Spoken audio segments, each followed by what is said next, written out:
Bonjour à tous, c'est Flore, Fleur de vie, médium et énergéticienne.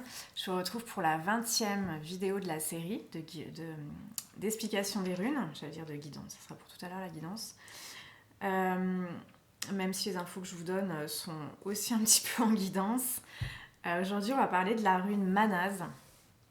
Voici cette rune. J'avais déjà fait une vidéo l'année dernière pour expliquer un peu la symbolique de cette rune. C'est une rune que j'aime beaucoup, qui m'a accompagnée dès le début de mon chemin avec les runes. Et c'est vraiment une rune très très riche en symbolique, très très forte. C'est une rune sur laquelle on peut méditer. Je vais un peu développer, vous allez voir pourquoi. Alors pour introduire cette rune, c'est la rune qui veut dire l'homme en tant qu'être humain, l'humanité. Ça a donné le mot man en anglais, man en allemand également. Donc manaz, le son m.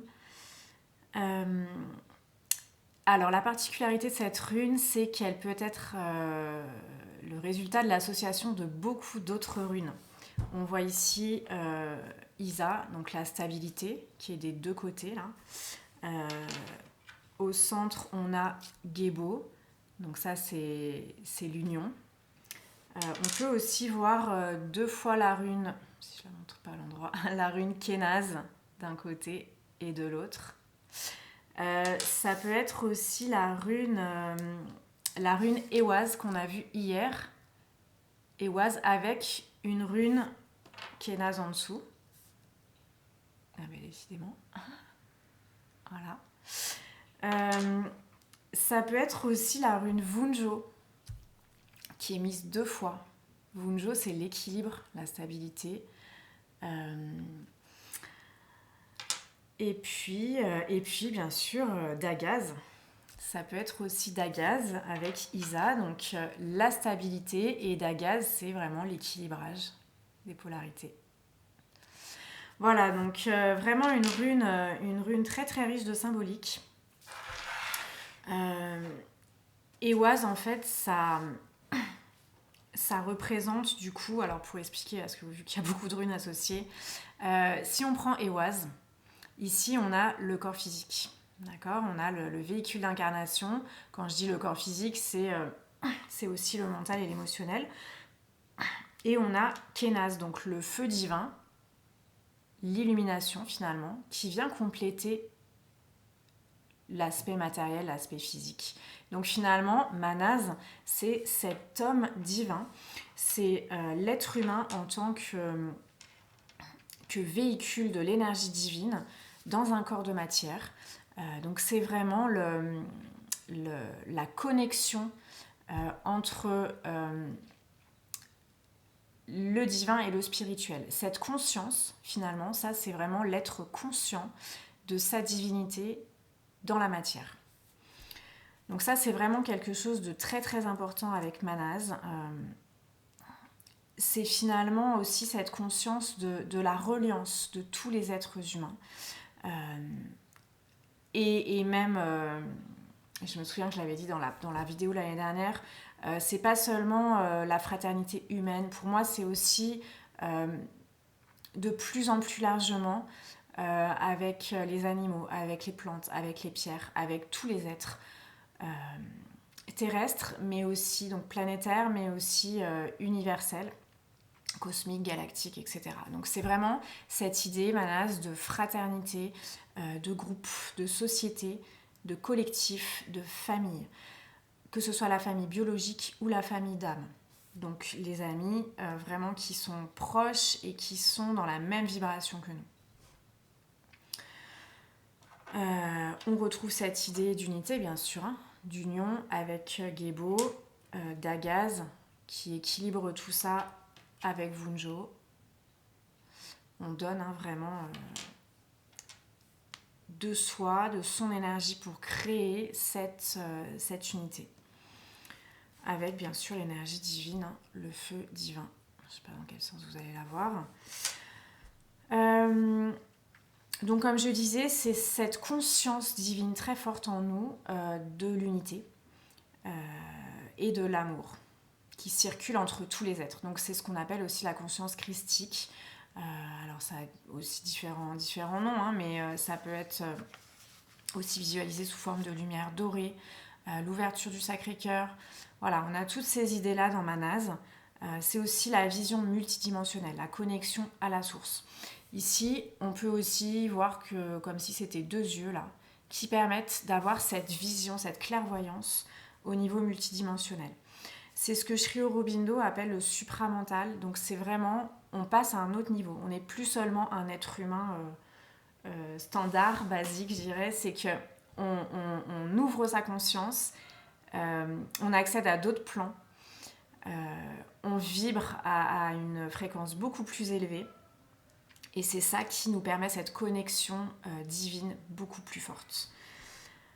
C'est la rune de l'homme parfait. Alors c'est symbolisé avec les animaux, avec l'aigle, cet animal hein, qui peut s'élever vraiment au-dessus pour voir,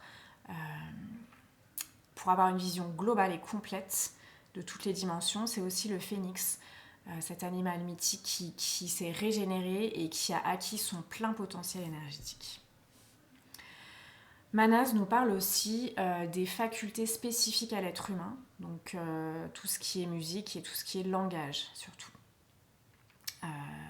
Et aussi l'intelligence, cette capacité qu'a l'être humain de conceptualiser, d'être vraiment sur différents niveaux d'analyse, différents plans de conscience par rapport à son esprit. Donc on en vient au supramental de Sri Aurobindo. Donc le langage aussi, moi, ça me fait penser à la définition de l'ange. L'ange, c'est celui qui transmet les messages, qui est un canal suffisamment pur pour laisser passer les messages de façon claire, de façon précise, de façon lumineuse. Donc c'est vraiment aussi cette idée de langage et de message, de transmission, de communication, quel que soit le support. Hein, je dirais, ça peut être la voix, ça peut être aussi visuel, ça peut être artistique, ça peut être des conférences, ça peut être des livres, à l'écrit, à l'oral, voilà. Tout ce qui est transmission de ce message divin, ce message finalement de l'unité entre toutes choses, de l'amour qui est le créateur et le ciment de cette création. Donc on a vraiment aussi l'idée de transformation à grande échelle. C'est-à-dire que là, Manaz, quand on est dans cette énergie, on ne travaille plus seulement pour soi, on travaille aussi pour le collectif, on travaille pour la transformation, alors j'ai employé des gros mots, hein, mais la transformation de l'humanité. En tout cas, et même si on n'a pas forcément conscience qu'on agit à grande échelle, mais notre action, c'est le principe du colibri, hein, l'effet papillon, notre action à notre niveau, si on est aligné dans le divin, si on est dans cette conscience de Manaz, va pouvoir avoir des impacts par effet domino, des impacts très très importants. Donc c'est vraiment, à mon sens, hein, la rune du guerrier de lumière, du pilier de lumière, de cette personne qui a intégré en elle, qui a réussi à maîtriser. Alors on est toujours en chemin, hein, mais en tout cas c'est cette conscience qui s'intègre au fur et à mesure de la maîtrise de tous nos corps mental, corps émotionnel, corps spirituel, corps physique. Cette maîtrise et cette harmonisation comme un chef d'orchestre qui va faire travailler ensemble toutes les parties de nous-mêmes, qui va faire s'harmoniser tous les instruments pour transmettre cette musique divine. Donc c'est aussi faire part de son expérience personnelle pour en faire profiter le groupe, pour aider les autres, pour avoir cette transformation, cette émulation qui va permettre par effet d'entraînement à ce groupe humain d'être entraîné, de s'élever vers la conscience divine. Comme je le disais, donc c'est aussi par rapport à la clairvoyance, hein, cette idée de vision, de connexion à la source et d'intelligence divine. Avec cette rune, la rune numéro 20, on peut faire des liens avec le Yikin, avec l'hexagramme 20, qui est lié au langage, et aussi à l'arcane 20 du tarot. Donc c'est le jugement, c'est aussi l'arcane 20, cette connexion au divin, cette transformation de l'être humain. C'est aussi le papillon qui ouvre ses ailes. Je parlais du phénix tout à l'heure, mais là j'ai l'image du papillon qui me vient. En connexion avec le divin qui va s'élever vers la meilleure version de lui-même. Donc vraiment une rune très très riche. D'ailleurs je pourrais en parler pendant longtemps. Vous voyez que la vidéo commence à être un peu longue. Je vais juste continuer par rapport à si on tire à l'endroit ou à l'envers. Donc à l'endroit, je vais pas répéter tout ce que je viens de dire, mais c'est vraiment cette symbolique-là. L'entourage proche, la famille, les amis, le groupe, la famille d'âme. Donc une idée de partage, d'entraide, d'émulation. C'est très positif et tiré dans cette position, la rune nous indique qu'on est en train de dépasser des obstacles pour s'épanouir. Donc il y a vraiment une idée d'enseignement, d'initiation pour intégrer cette énergie divine en nous. Alors, on me fait rectifier, c'est pas intégrer l'énergie en nous, c'est ouvrir notre conscience au fait que cette énergie est déjà en nous, qu'elle a toujours été en nous. Donc c'est vraiment intégrer cette pleine conscience de l'énergie divine en nous. Si on tire Manase renversé, comme ceci, ça peut indiquer des tensions dans la famille, comme je disais, famille ou famille d'âme, mésentente, confusion. Moi, ce qui me vient, c'est que ces soucis vont plutôt être liés à la communication, au langage, qui ne va pas forcément être utilisé de la bonne façon. Il y a une idée de flou. Ça peut aussi indiquer un isolement par rapport à son groupe, que ce soit à cause d'une maladie, d'introspection.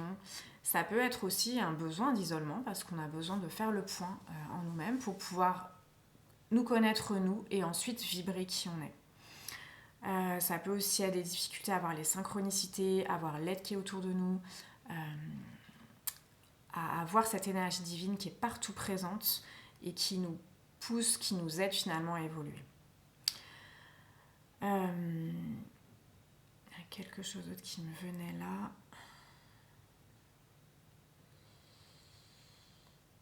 Oui, j'allais conclure, mais je vais dire tout de suite ça. Manas, c'est aussi cette idée que, ayant pris conscience de notre lumière divine, on va attirer aussi autour de nous des personnes qui vibrent comme nous. C'est ça aussi l'effet d'entraînement, l'effet d'émulation. C'est-à-dire que même si au départ, et d'autres runes parlent de ça, notamment Isa, la rune de l'isolement, cet isolement nécessaire pour prendre conscience de sa propre vérité, de sa propre lumière.